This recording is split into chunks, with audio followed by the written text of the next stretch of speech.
abantu barangije ni abanyarwanda gusa. And hope ko I look good enough. Abura umunota umwe, barambwira negereza umunota umwe. Ntabwo nakiga nta hene ibyubaka umunsi w'isoko. Umva nkaba mvuyemo ariko I don't even know like mfite agastress gakeya ariko muze kugira ngo byagenze. Kwanza hari abantu batazi nyine kurangiza kaminuza hano i Burayi bundi bisobanuye iki. Abafana banjye munyifurize amahirwe masa. Am I really that much to handle? Breaking these figures down like a camel. You don't really to throw you out. Oh my God.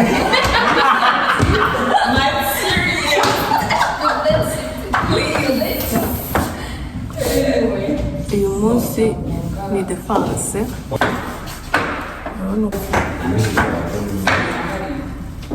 Ni ukuvuga ngo abantu barangije ni abanyarwanda gusa. Ikanzu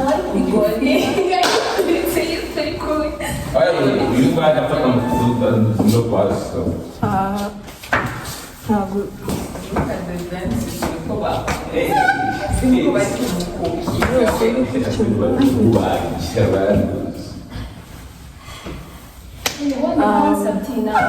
harabura isaha imwe ngo njye gupresentinga. Mu isaha imwe rero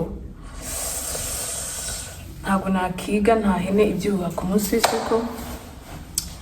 So ndategereje, ndumva ameze neza ariko harabura akantu gatoya like umwuka wera n'amanike. And I don't even know like mfite agastress gakeya ariko muze kugira ngo ni byinshi. Amen. Yeah. So ndagenda presenting, nyuma yo kupresentinga bampa amanota. Sinzi n'andi busharinga amanota yanjye ku internet because I'm not sure. Gusa nyine njyewe nzi ko ndi butsinde tu. Icyizere ni ukubera Imana. Ikote ryanze gupfundika guys kubera umubyibuho. Abafana banjye munyifurize amahirwe masa.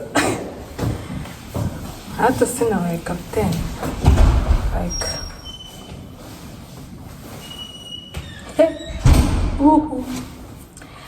mbanje gusuhuza abantu bose babanye nanjye muri urugendo ni rurerure ariko abantu twabanye yesuwe ni benshi. Ntabwo navuga amazina ngo barangize ariko ntabwo byari byoroshye. Actually kuri TikTok nzasharinga the whole journey, a video about the whole journey. Mujye kuri TikTok murebe. Hanyuma ndumva ari ibyo. Nimba ishobora ndaza kurikodinga ndi gupresentinga ariko ntabwo ndubishyiremo amajwi mutaza kumva ndi gukotora. So tubonane muri dentinga niba ari muri sale whatever I don't even know ariko tubonane. Yes, ndanashonje by the way, ndashonje guys. Ubu ndategereje ngiye kujya kubazwa. Nensiko ndi recording ariko ntabwo byemewe. So I am going to kwinjira muri no room and hope ko I look good enough. Abura umunota umwe, barambwira negereza umunota umwe. Ndumva mfite ubwoba ariko I don't have to. Genda mvuge. Kuvuga byo ndabishobora. Mujye mubona ukuntu mvuga. Ndi kugenda mvuge shaho. Okay, twagiye. umva nkaba mvuyemo ariko wari wumva umeze ukuntu neza. What up people, welcome to our YouTube channel, make sure to subscribe there. Let's get it. Umvanje kubasobanurira uko byagenze, like naradefanze abantu benshi mwarabibonye kuri TikTok, kuri Instagram. Kwanza abantu mutafollowinga on TikTok, on Instagram, check our intro video cyangwa se ujye muri description y'ino video uraza kwibona. So ndahagaze nuba nashaka kwicara angiye kubasobanurira nyine ukuntu ibintu byagenze. Kwanza hari abantu batazi nyine kurangiza kaminuza hano i Burayi bundi bisobanuye iki. Hari abantu nyine batabizi ariko ndagerageza kubabwira uko mbyumva n'ibyo nzi ko nta muntu ubuzi ibintu byose.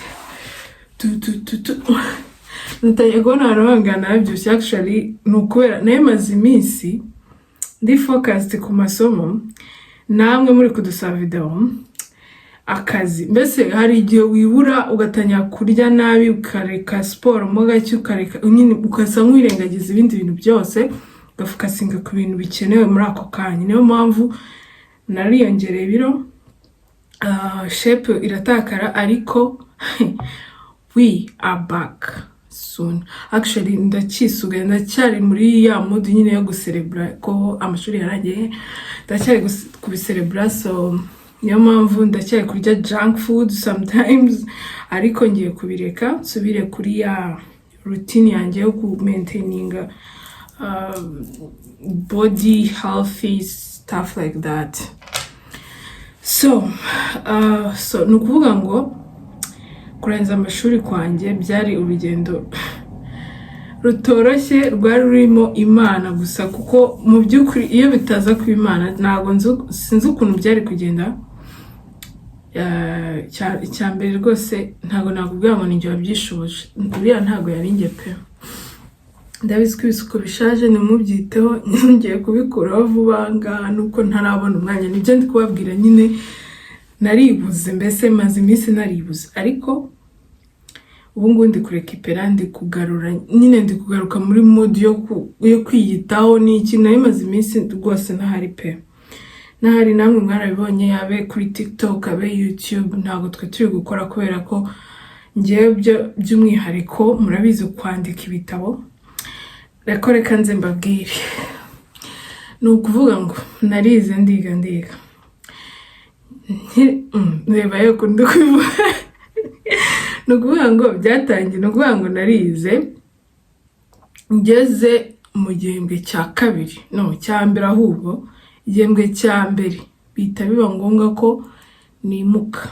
Ni ukuvuga nabaga muri dortoir z'ikigo, biba ngombwa ko nimuka nkajya kuba mu wundi mujyi kure yaho niga, bisaba train y'amasaha almost 2. Ibaze nyine nawe, ni ukuvuga ngo buri munsi dufite classe mu gitondo, saa sita, nimugoroba nyine, kandi ugomba kuhatendinga. Murabizi ibintu bya attendance noneho hano.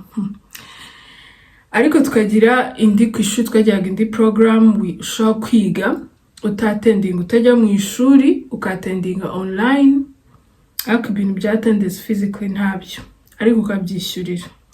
Mpita mba oblige yo kwiga muri iyo mode, azin twetaga individual mode. So urayishyurira amafaranga atari make, ariko nyine that was the only option. Ntabwo ngiye nashaka kwiga ndi kure y'ishuri, naho nashakaga kwiga umwarimu atansobanura ngo mbyumve, cause nibyo nayimenyereye. Nafatiraga nyine kubibaho explanation, nkafata explanation nyine, nkandika explanation, nkandika ama exercice n'ibiki, ariko murabizi kwiga online. So nahise mba oblige kwiga ubundi nigaga full online, cause nta na rimwe nyuma yaho usibye kuvuga ngo haba examen cyangwa si ibintu biri mandatory nashobora guskipinga, ngomba kuba ndi ku ishuri ku kigo, nibwo najyaga. Ibaze kwiga ibihembwe birenga online. Abantu mwabikoze wenda mwabyumva, batabizi rwose don't even muze munyataka muri comment ngo biroroshye, ngo bro urisobanurira ukamenya. Noneho guhiga barimo kubera ko ntago najyaga ku ishuri, ntago bro twaga dufite nk'isomo mu gitondo saa 8:30 nako ngeze ku ishuri mfite akazi, ntago ndi kubatakira hano ariko nyine byarandebaga nagomba kubikora kandi bikagenda neza. Umva ndatangira ndiga bwa mbere nyine, urumva guhindura mode wigagamo ntago ari ibintu byoroshye, guswitchinga nabanje kugira ngo neza ndataka, nabanje no kumva ngiye no kubivamo ubwo bindangiranye, ariko ndavuga nti nako pretse gatoya ku muntu ushobora gukinira nyine hano, ntago twiga kuri scholarship hano, uriyishyurira cyangwa se abafite ubushobozi ababyeyi babo bakabishyurira. So icyo gihe ntago nayo gukinira kuri minervare, ntago wakinira kwanza byonyine amafaranga umuntu yishyuye ntago wari kuyakiniraho, ugomba oblige yo kubikora gutyo. Ndiga mfatanya n'amasomo, rimwe nkatendinga ishuri ndi no mu kazi ndi muri office, rimwe nkakora ama presentation ndi no ku kazi, ndi ku nama z'akazi. Bro hari igihe nkibura neza nkavuga ni noneho email yo ku ishuri wenda iri kumbwira ngo uzaze, natekereza nk'umunsi bamayeho kuza nkabona mfite uwo munsi nyine uri booked, mfite ibindi bintu byinshi byo gukora, nkavuga ndapfe noneho nkajya gusaba mu mpindurire date ntabwo nzaboneka. Umva nyine byabaga ari aga stress, kwa kundi uvuga ngo mugiye muri vacances. Ngiye vacances ikintu zamariraga byaga ari nko nahitaga nari nzi ko niba tugiye muri vacances, ngiye vacances nayo byazaga umusaruro mu gukacinga up, kuko ntago nabaga ndi kuri level zimwe n'iz'abantu bajya ku ishuri bakiga. Ngewe nabaga ndi inyuma aho gato, kubera ko ntago nabaga ndi mu ishuri first of all, ntago nabaga nzi ibintu umwarimu yavuze, byansabaga gukurura amakuru abantu twigana nkababaza byagenze gute. Nyine ibaze nawe nyine gukurikirana amasomo udahari, utibereye kuri tele, nta wundi muntu, nta mwarimu uri buza wenda akaba yabishyira kuri website twigiragaho, ariko tashyize ibintu byose nk'umuntu wari uri mu ishuri mw'indani. Nkajya guhiga amakuru nyine, ngewe vacances zaga zimariye gukacinga nkagera kuri level z'abandi, ama examen nakoraga nyuma y'abandi sometimes, kubera ko abantu baga bari muri individual mode twaga tugenewe nk'ikindi gihe atari kimwe n'icy'abandi baga bari muri classe.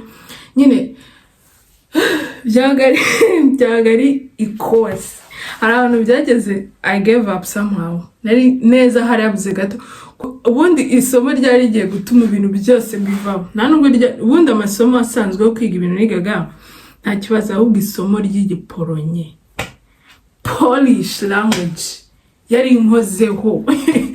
inkozeho gukora. Nta kibazo kwandika, ushobora gushyira muri Google ukaba wakora ibintu panyapanya, ariko oro imbere y'umwarimu muri imbere gutyo uvuga, akajya kubaza mu cyongereza ngo bimubwire mu giporonye se ndazi no kuntu bavuga na hayi, ni ikibazo kuvuga akakubwira ngo kora sentence bro, wenda akavuga ngo Ariela yagiye ku isoko atinze, bivuga mu giporonye. Nta nubwo uzi isoko icyo ari cyo, ntabwo uzi kugenda kubikonjega bro. Isomo ryari insiganye, narisuwemo inshuro zingahe buriya ko zigera nk'umurenge, failing. Ubwo kandi niko najyaga ku ishuri kubikora, buri kanya nkatega train yo ni makeya, wenda twaga dufite discount y'abanyeshuri yanarangiye, ariko tsubirayo baka uploading amanota online, ibintu byose biri online, nkabona fail bro. Byageze ahantu numva Polish yari igiye gutuma giving up, ariko ubundi ku bantu izina ryanjye wa mungani mama wanjye ari ukunda kubivuga ariela.umuhizi nyine. Ngewe ikintu navuze ati natangiye ngomba kukirangiza, ariko mbifashijwe kuko nanjye urumva ndi umuntu nagiraga intege nkeya, nkumva nabireka nkabita nkigendera, ariko nkavuga nimbita se ni ngewe bireba, ni ngewe bifite akamaro. Ikindi kandi hari iyindi step nashaka kugeraho kandi ntabwo nayo kugeraho ntabanje kubona iyi ngiyi. So I was like uko byenda kose ino niyo nzira, nta guskipinga bihari, this is the only way. So nukuvuga ngo ubwo turize bito, urumva ngiye ntabwo nabwira alot cyaze nzakorera ka video nkabereke nagiye mfata ndi mu ma examen, nateze training mu bicuku mu munineje zingwaho bro, byose nagiye mbifata mbizi neza ko hari umunsi uzagira nka graduatinga nkazakora ka video nyine kaja ni y'ibintu byose nanyuzemo, nzakabasharinga hose kuri TikTok no kuri YouTube, even no kuri Instagram. Mugende nyine abantu mutamba following cause nabyo muzabona ni bamwe.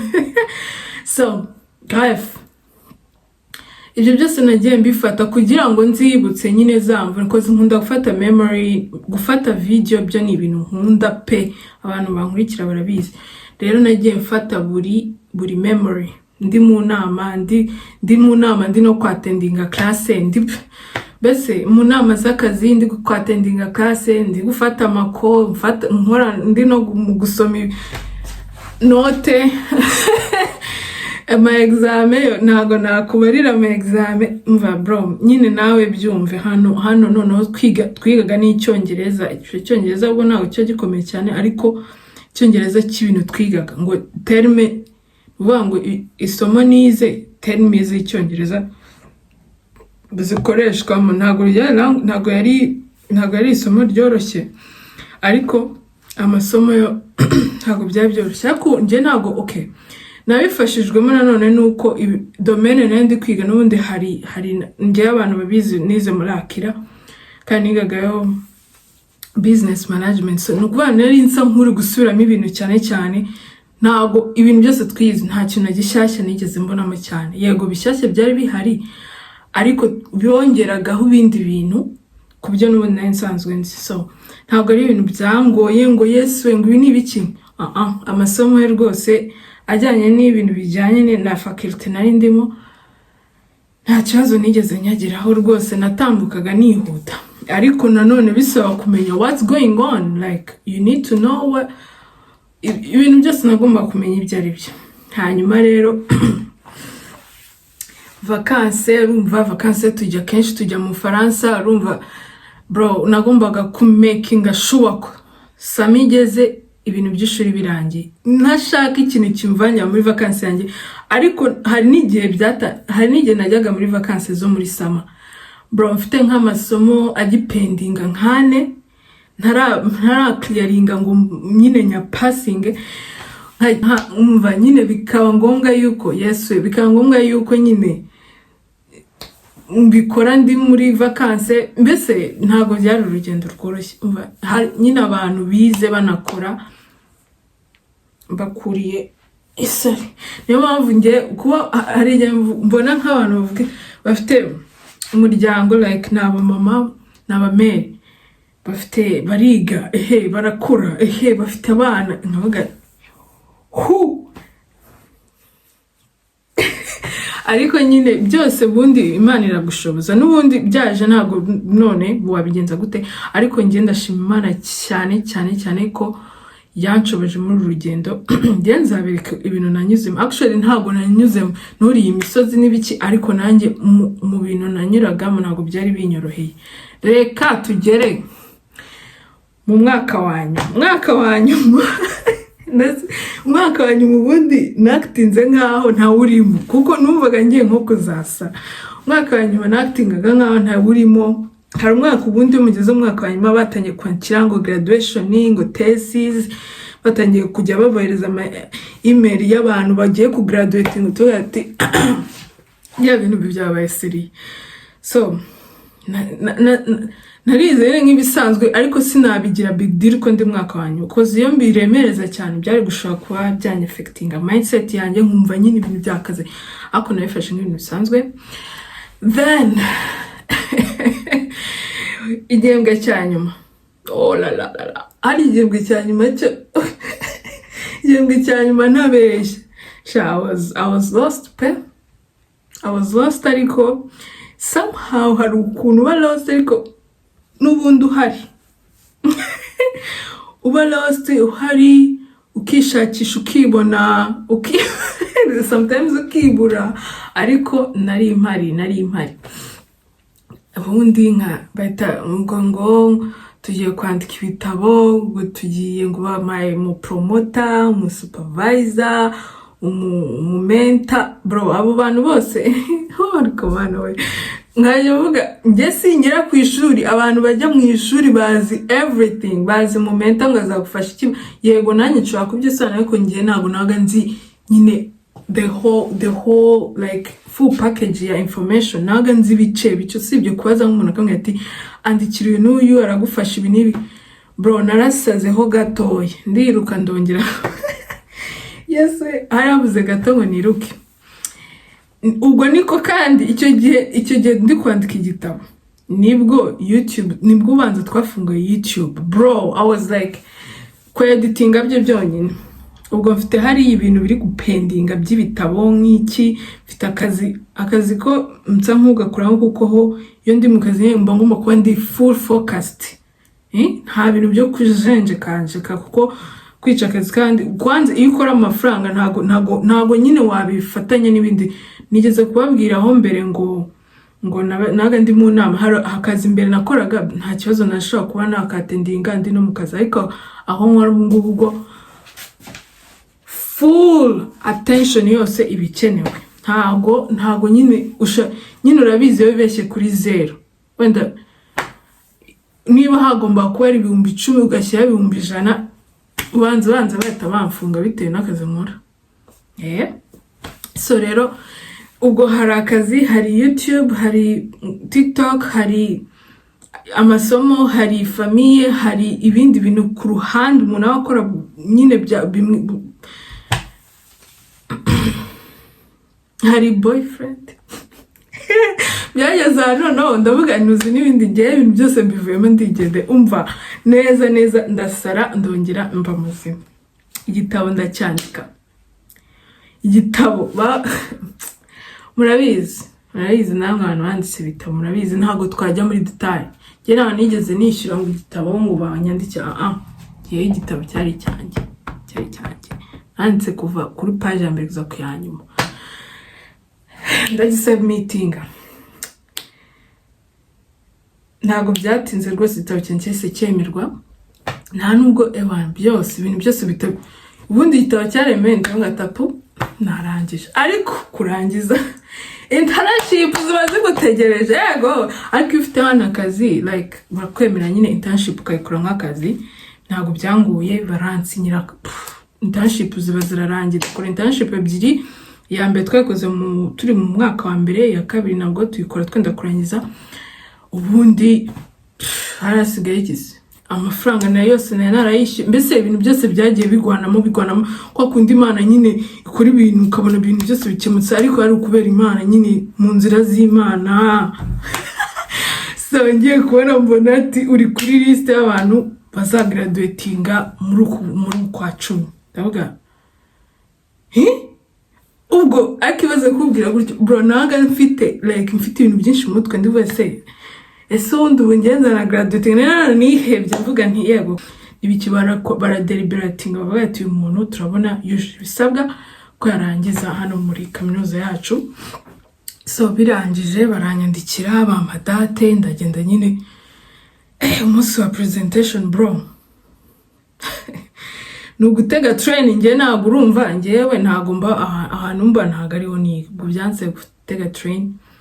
Ndagenda nambaye nyine nk'abantu bagiye graduatinga, urumva ubwo ntibwabo, urumva imbere yabo hari pano y'abantu abari online abari physically bahari none ukagenda ngo ugatoramo udupapuro bro tw'ibibazo liste y'ibibazo nta kubarira, ari ukubyiga ukamenya nyine ibisubizo uburyo wabisubiza n'ibibazo ku gitabo cyawe bro.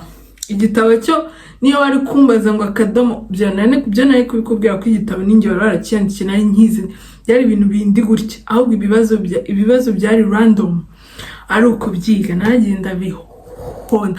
Kiragiye mwabonaga tudakona ndimo ndahonda ibibazo bro narabihonze ndabihonda mera nk'umusazi ariko ubwo hari target y'amanota nashakaga. Hari target y'amanota nashakaga, numvaga nayabona biri bugende ukundi kuntu. Ndiga ngeze igihe nyine imbere ya pano, muraza kubibona kubanza mwabonye. Bro, ninde papa mukuntu, ariko hari ukuntu usenga agasengesho gato. Njyewe genda umukatolike, nari nambaye ishapure, hari ukuntu kuko njye nitwa muja Mariya, so njye nyine nibara nk'umuja wa Bikira Mariya. Ndavuga ati rwose ndi umuja wawe, rwose mbabarira, rwose umfashe pe, sinitire simpape. Hari ukuntu nyine iyo umaze kuvuga ku gasengesho, umwe muzabikore murebe tusa nk'utuje stress wari ufite, ariko still nk'umuntu nyine hari akantu kaba karimo nyine. Ndinjira, nari mfite naratoye ikibazo cya mbere mbona ndakizi, ikibazo cya kabiri mbona ndakizi, ikibazo cya gatatu mbona ndakizi. Wowe ndavuga nti ariko mana wagira neza. Umva ndatangira rero, si ukuvuga navuze ati kuwara tubwiye murakora mwicaye. Ndavuga se baretse nkahagarara ko aribwo ndi bukore nyine, ndi bukora ama geste fresh. Ariko bavuga ati kwicara rero mwumva ako ntari bi. ndavuga nkajya mbona bari mati umva cyeze nari nishimye muri njye ko natoye ibibazo nzi neza nyine, bibazo nari namwe fresh. Ko hari ibindi bibazo byari bikomeye, nkavuga ati iki ntabwo ndi bugitare mwiza. Yego nakigaga ariko sinkige ngo ni maximize nko kumanota yabaza ko iyo nza gutora kubazo ntari nizeye neza. Ntabwo nari kuba nabonye amata nabonye. Ubwo ni ya Mana nyine mbabwira, ahubwo nari narabisenye mvuga Imana uzamfasha ntori ibibazo rwose pe bitagoye, nzabasha kuvuga nkavuga koko. Mva kuvuga ni Icyongereza, bo ntago ntamvuze ko batabakiza, ariko tuba bro abaporo nyine icyo nzavuga kiri moderate, ntago kiri high ngo ukoresha. Hari n'ugiye ukoresha duterme wowe wize ntibanamenye n'ibyo, ariko ya data babizi. Hanyuma ndavuga barambwira ati sohoka tugiye gukora deliberation tuguha amanota. Bro nari mfite target y'amanota. Buriya njye mba mfite nyine intego, like ibintu byose mbikora bivuga ngo hari target nshaka kugeraho. Ntabwo nyine nkora ibintu mukavuya ngo ubwo nyine nibiba bizaba. Nari mfite still from the start bitangiye, nari mfite target y'amanota. Ko n'ubundi muri akirane narabonye amanota nashakaga, so numvaga nabwo hano ngomba kubona amanota ya fresh. Ntegereje hanze, ndategereza baradelibera, nkajya numva neza umutima wenda kumva ngize gutya, numva barampamagaye ngo injira. Tumaje gukora deliberation y'amanota yawe. Barambwira ati overall, like bambwira ukuntu byagenze the whole journey, bagusubiriramo ibintu byose, record zose bazifite. Ati twahisemo kuguha amanota tugende kuri ibi n'ibi. Nese umva bakivuga amanota yanjye, nese numva target narayirengeje kure. Ratarekaniye kubiyemera, actually nagize amanota meza, grande distinction, grande. So rero bamaje kundelibera biba birangiye, abasigaye nyine graduation event n'ibiki, ibintu nyine bijyama event ntazigiye bizabera nabyo nibiba muzabimenya. So niyo journey yanjye nuko byagenze. Urugendo ntabwo rwari rworoshye, ariko intambwe yose nateraga kwari kubera Imana. Icyo ngicyo ni 100%, 1000% kozi. Iyo itaza ku Imana ntago mbizi pe. Ariko nanone nanjye narabikurikiranaga, kozi urumva gukurikirana amasomo utahibereye bisaba nyine kuba uri aware, careful. Bisaba kuba nanone ushaka kugera ku icyo nyine ushaka, none se wabigeraho utabikoreye ntabwo bishoboka. You have to work for it. Nta bundi buryo buhari, nta gusikama abantu, ntabyo ni ukubikorera ukavunika, ariko nyine ubuze ikintu uri gushaka. Uravunika ariko ati ndavunika ariko ntacyo cyo nshaka ndakizi. Hanyuma rero ndumva nzakora indi video mbasobanurira benefits ibi bintu ubiboneramo iyo urangije amasomo yawe. Hari benefits nyinshi kuko ni nyinshi nzabasobanura. Hari abantu benshi nagiye mbona bashaka kuza kwiga hanze ariko bakaba batazi, ashaka kuza kwiga kaminuza ariko akaba atazi ngo nindangiza nyine bizagenda gute, ntago azi benefits ariko nyine zirahari. So ndumva ari ibyo nabwira for now.